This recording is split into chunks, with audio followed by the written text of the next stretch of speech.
Saudara-saudari yang terkasih, kita jumpa lagi dalam Pelita Hati hari ini, Rabu tanggal 13 Maret 2019.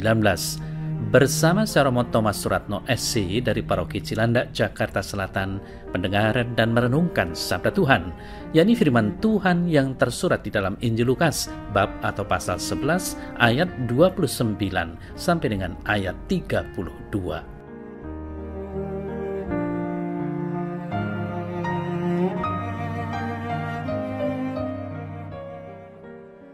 Ketika orang banyak mengerumuninya, berkatalah Yesus, "Angkatan ini adalah angkatan yang jahat. Mereka menghendaki suatu tanda, tetapi kepada mereka tidak akan diberikan tanda selain tanda Nabi Yunus.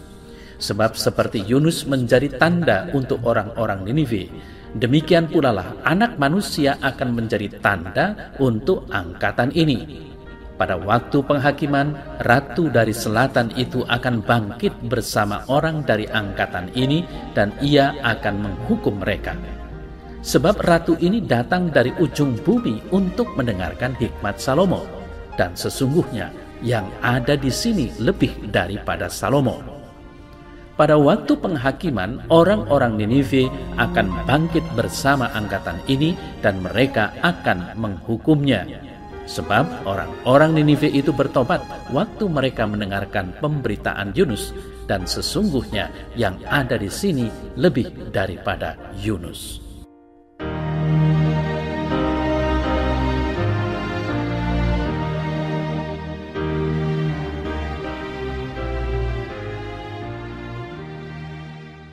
Saudara-saudari yang terkasih, ketika orang-orang meminta tanda dari Yesus, ia katakan bahwa tanda satu-satunya adalah tanda Yunus.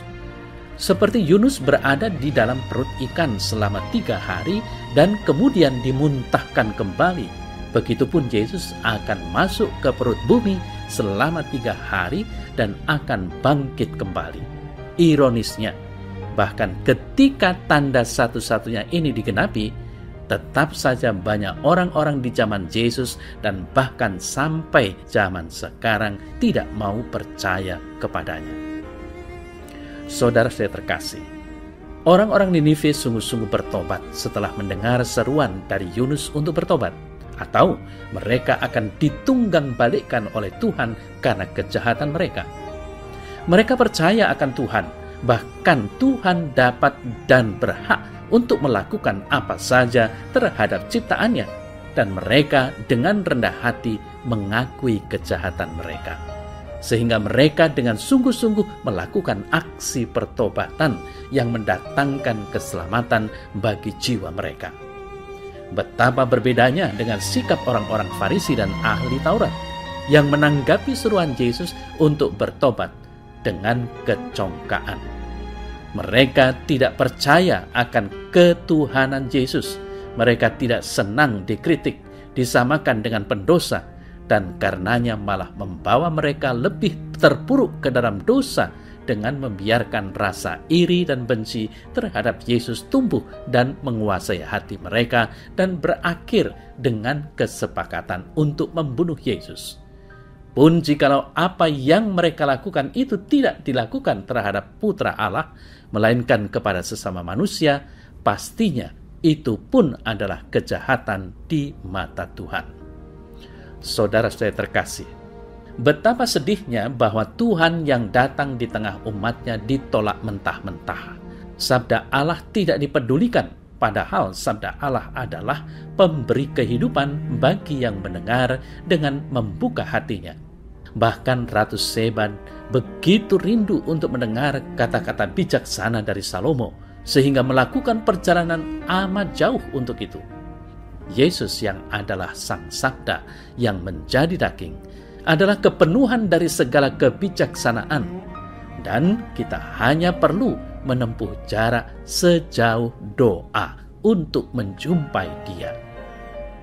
Saudara-saudari yang terkasih, di masa Prapaskah ini kita diajak untuk bersungguh-sungguh mencari Sang Sabda hidup, sumber kebijaksanaan, dengan lebih banyak membaca, mendengar, dan merenungkan sabda Allah, dan memberikan waktu untuk berjumpa dengan Dia dalam doa serta berderma.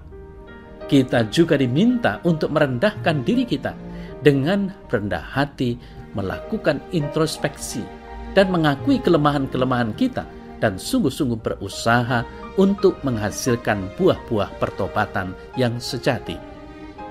Saudara saya terkasih, janganlah kita mau diperbudak oleh kesombongan rohani, merasa paling benar, merasa menjadi orang-orang pilihan, dan merasa lebih suci dari orang lain.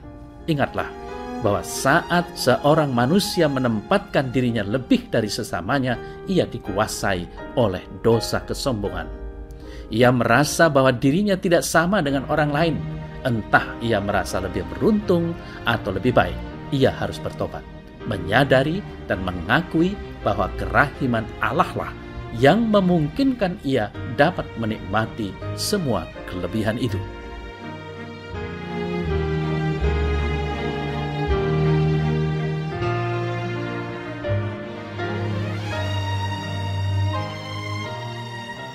Ya Bapa, karyamu sungguh besar dan rencanamu sungguh indah.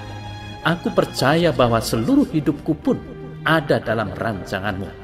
Semoga aku menyadari dan peduli akan segala titahmu. Terpujilah namamu kini dan sepanjang segala masa. Amin.